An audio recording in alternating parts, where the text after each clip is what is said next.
got it tacked up. And if you get too close, you're getting cracked up. Stone cold when I roll, coming out of the hole. Get back, cause I'm out of control. I'm on the edge. Welcome to Purgatory. That's what the Badlands Off-Road Park in Attica, Indiana tell their entrants. And that's definitely the case with the 4 challenging courses designed for today's We Rock event. Speed is good for some things, but not the case with the rock crawl today. Finesse and skill win out every time. Pro modified crawling action coming your way on the one and only Lucas Oil on the Edge. All right, Ken Stout and Brian Olson ready to call the We Rock Pro Modified category presented by General Tire. We're in Attica, Indiana. It's about an hour west of Indianapolis. And of course, our good friend Rob Klepper will be up there in the rocks as well. Amazing equipment out here, but very tough terrain. It is very difficult to win in this form of motorsports. There's no shortage of rules, and you've got to be spot on.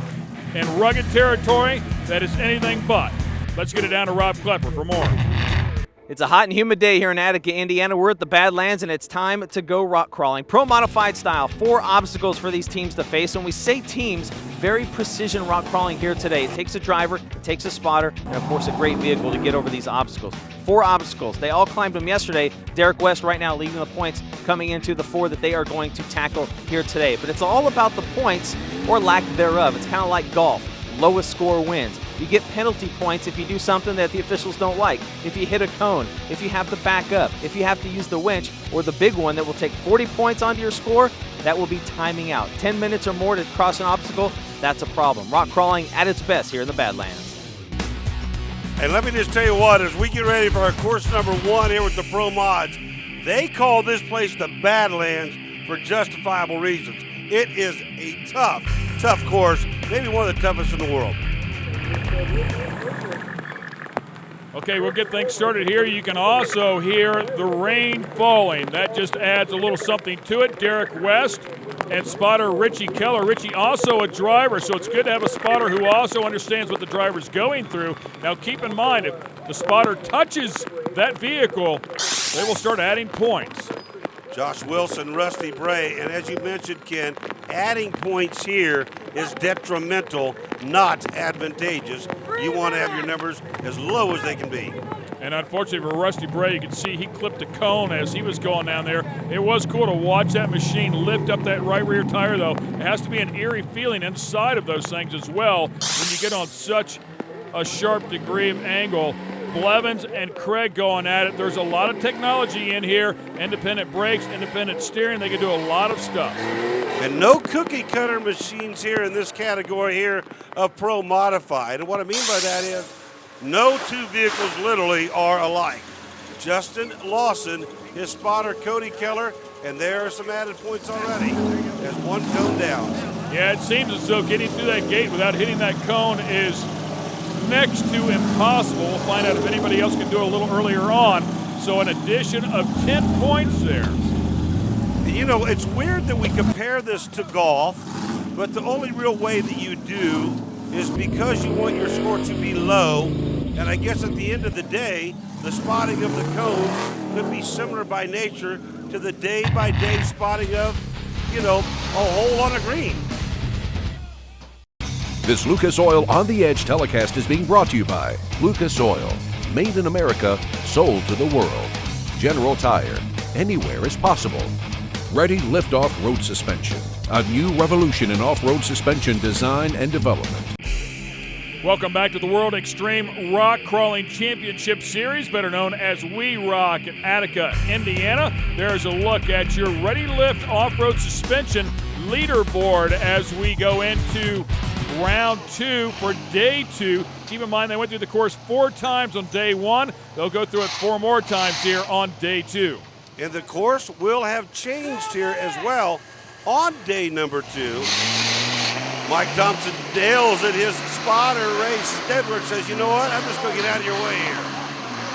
Digging in, trying to get up stuff. I don't think a billy goat can get up some of this stuff. And I mean, this is exactly the customer that Ready Lift Off-Road Suspension is geared up for. I mean, these guys and gals come out here and love to do this on the weekend, not necessarily always for competition, but just to come out here to Attica with your 4-wheel drive truck or Jeep and have a great time, and that's why they can appreciate what they're seeing here, because it is nothing short of exceptional what this equipment can do. Very tall task right there. And I mean, that thing was almost a vertical wall, and it's not smooth either. So, I mean, there's a lot more to it. As you mentioned, the fans can really appreciate what they are seeing here today.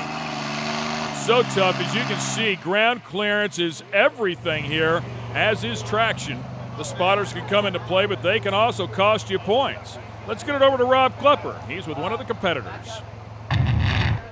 In the Pro Modified division, Derek West is, well, he's been on fire. A first and a third coming into Attica. Mother Nature laying down a little bit of water. But talk about these Pro Modified rigs, because they're pretty impressive, bud. Yeah, the Pro Modified class is a great class to get into. You know, we've got something that resembles a little bit of a, of a vehicle, whether it's a Jeep or Toyota, however.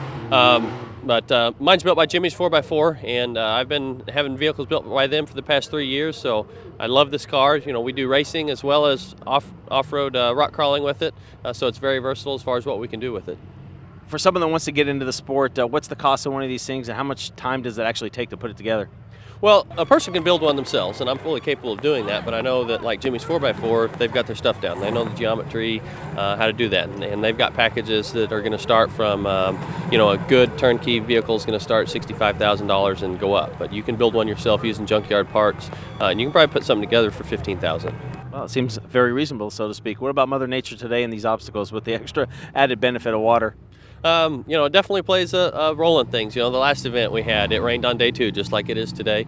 You just got to do the best you can. The lines that you looked at completely changed because you thought you could crawl something. Now you've got to shoot it. So it's a pretty big deal out here today. The best of the best going at it, and Shelby is hoping she can get up there and the hunt.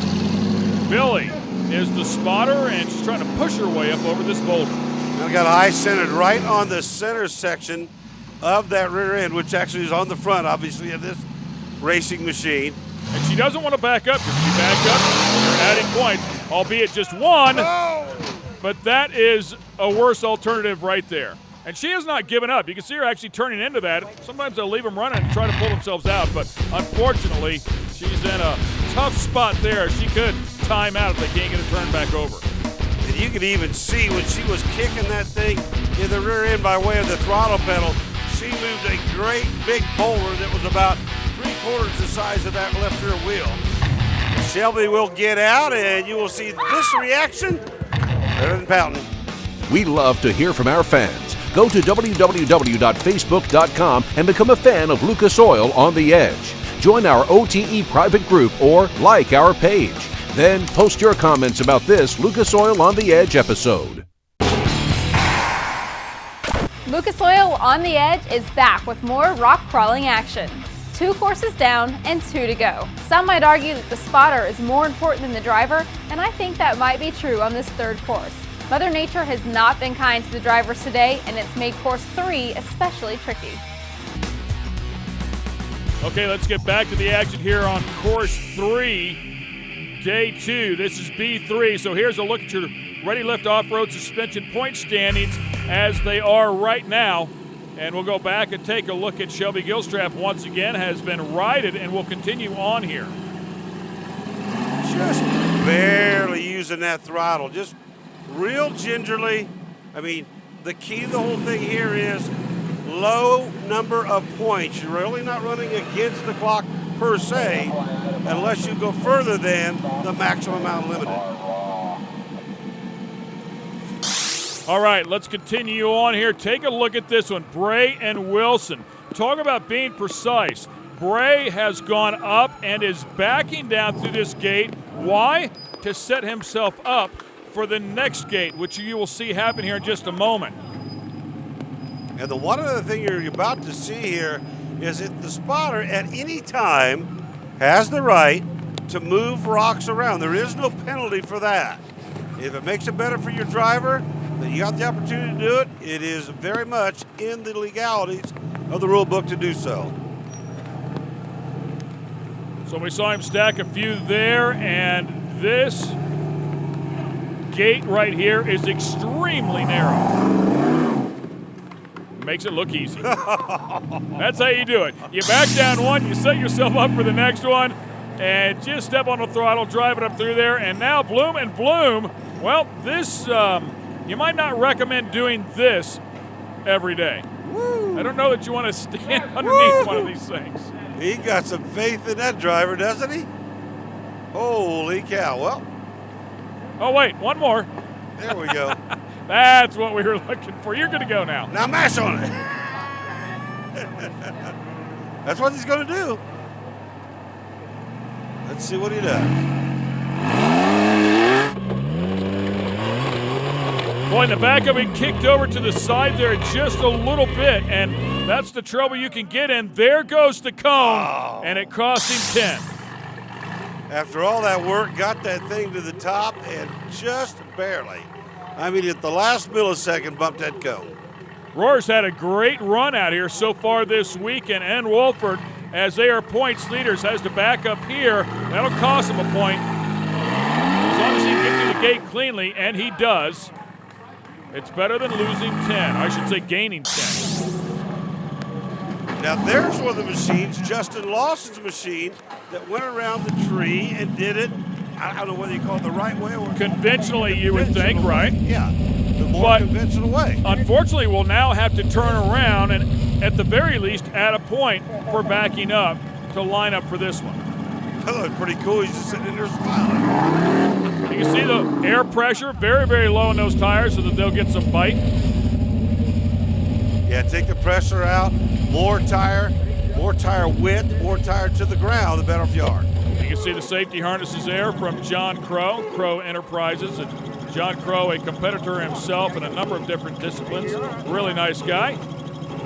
Well, guys, just a quick update on the Pro Mods. It looks like right now Derek West and Rusty Bray are the two drivers that everybody's kind of chasing out there. But talking to a lot of drivers, it looks like Course 3 is really giving them a lot of trouble. Only the team, the father-daughter team of Billy and Shelby Gilstrap, really getting through there the best. So Course 3 tossing these guys a curveball. Boy, and that was a spectacular move right there to slide that Jeep or buggy, whatever you like to call it, off to the left just enough to miss that left cone. That is amazing. That was good stuff. And don't think for a second it's by chance. There's so much skill here. That's why it's a bit slower, but it is very precise. A lot of fun out here. Come on back. We'll finish this thing up on Course 4. And after 3 of 4 courses complete here, the Ready Lift Off-Road Suspension leaders are at the top there. Roar and Rolford doing a great job out here, but we're not finished yet. At 18 under. Again, it sounds like a golf course score. And as you can hear the rain coming down once again, that is not advantageous. Neither is that. And now you know why they have roll cages on them. And I will tell you, it's pretty sketchy too. I mean, it doesn't look like a violent rollover, but keep in mind, a rock protrudes through the side at any given time, and it gets pretty scary. Of course, this one rolls right back over, straight onto the lid, and fortunately, everybody's okay. And you'll notice just about every driver will do their darndest. They'll steer that thing to the right or the left, give it some gas, and try like heck to keep it from going on its lid. All right, Bloom and Bloom back at it once again. Kenny doing the driving, Brandon the spotter. And we saw Brandon completely underneath the rock crawling machine just moments ago. Wow. It's amazing how they can hit the throttle on those things and be going nowhere. Suddenly they'll catch just by the turn of a wheel and make a great move. Yeah, I mean, I think a lot of times they use the sidewall of the tire as much as they do the footprint of the tire. No question about it. Now, we talk about rear steer. Don't know that this class has a rear steer, but you can see the handles in there for the individual brakes. He's locking up the rear brakes and trying to turn the vehicle so maybe he doesn't have to back up like this by just pulling with the front tires. Yep, exactly right. And very much so like tractor pulls where you got a brake pedal on each side for your feet and use their hands here. Oh, Bloom gets the job done. Digs hard, and you wouldn't think it would be exciting, but I'm telling you, if you stand out here and you watch what they're doing, literally you're thinking to yourself, there's no way a vehicle is going to go up and through this gate.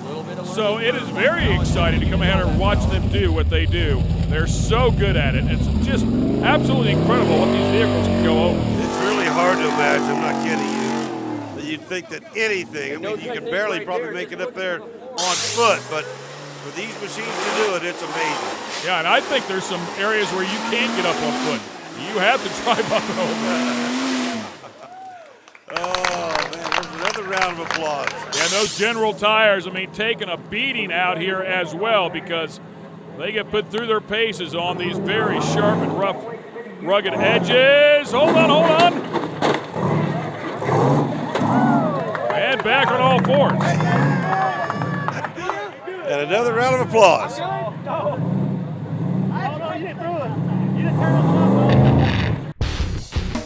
We'll watch this one more time. On the throttle, up over that big boulder, and then hits that hole. If he could have carried a little momentum to get up on that next boulder, might have been okay, but easy for us to say when we're out here watching. Yeah, it is so easy for us to say, man, oh man, it's a tough way to go. I think he ended up down there in the sippy hole. He sure did.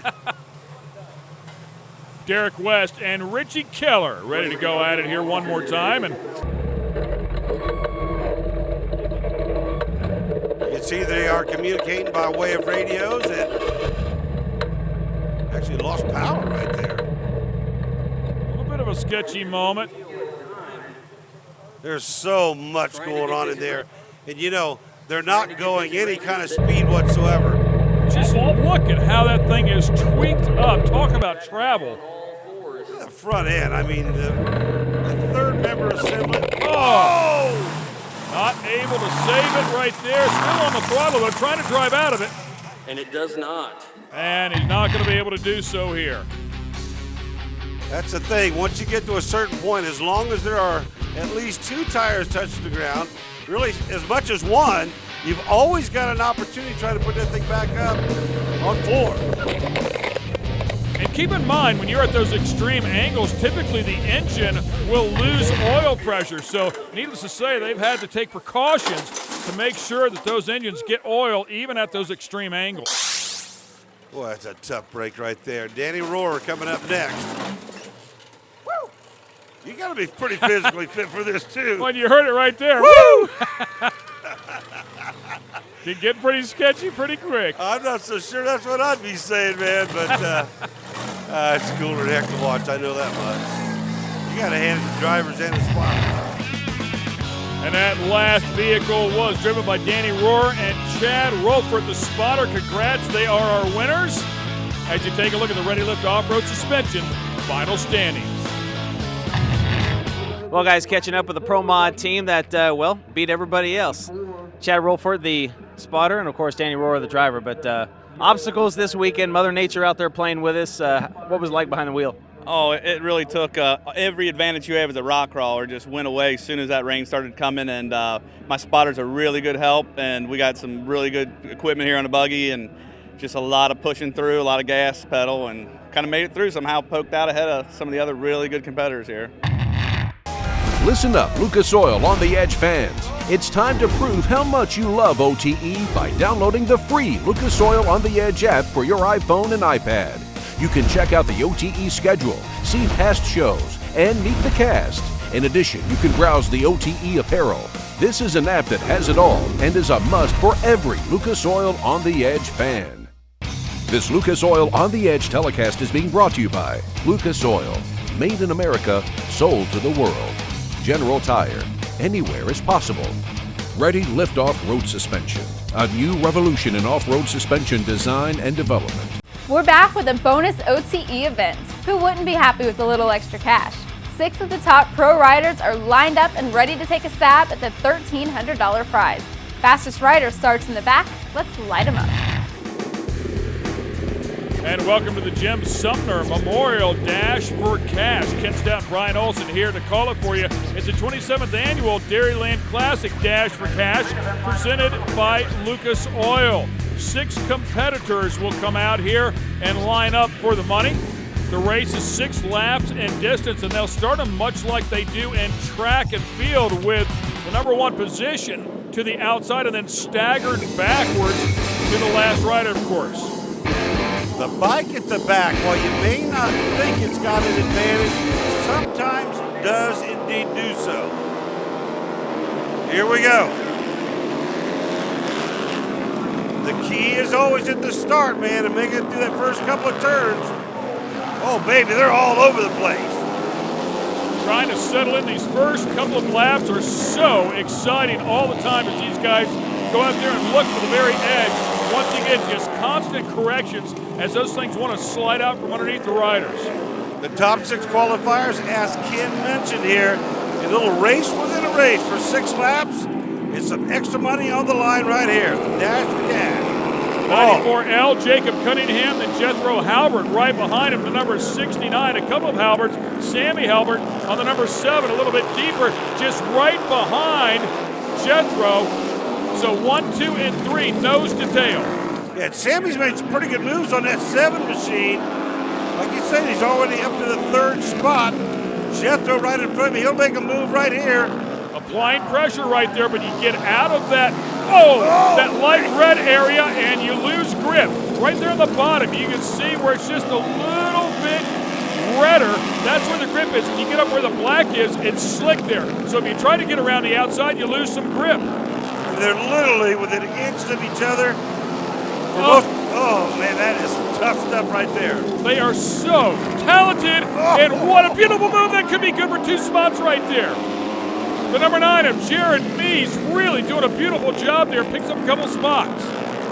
It's still going to be the 7 now. Sammy Albert is the one to watch. He's the one who's taking over the lead here. It is so difficult to ride these things at speed. So impressive what they do. And congratulations there to the number 7, Sammy Halbert, getting it done in the dash for cash. And don't think for a second they were out there going for the money. Man, that was some bizarre stuff. Sammy Albert takes home the money. Jared Mead, Jethro Albert, and Jacob Cunningham in top 4. Hope you enjoyed all the action out here from Attica, Indiana, and also the Dash for Cash. It's always a lot of fun. Remember, you're not living unless you're on the edge.